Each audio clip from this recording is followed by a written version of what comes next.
बाहेर रिमझिम पाऊस चालू झाला का घरात काहीतरी मस्त असं चटपटीत चमचमीत खावीशी वाटतं. चला मग कोणाची वाट बघताय.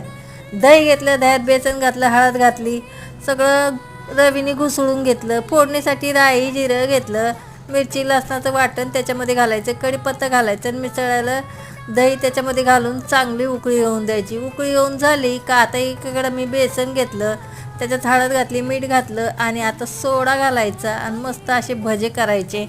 भज्याची कढी कराय खायला ह्या दिवसात खूप चांगली लागते आणि ह्या पावसाळ्यात कराय चटपटीत खायला तर लय मजा येते बघा.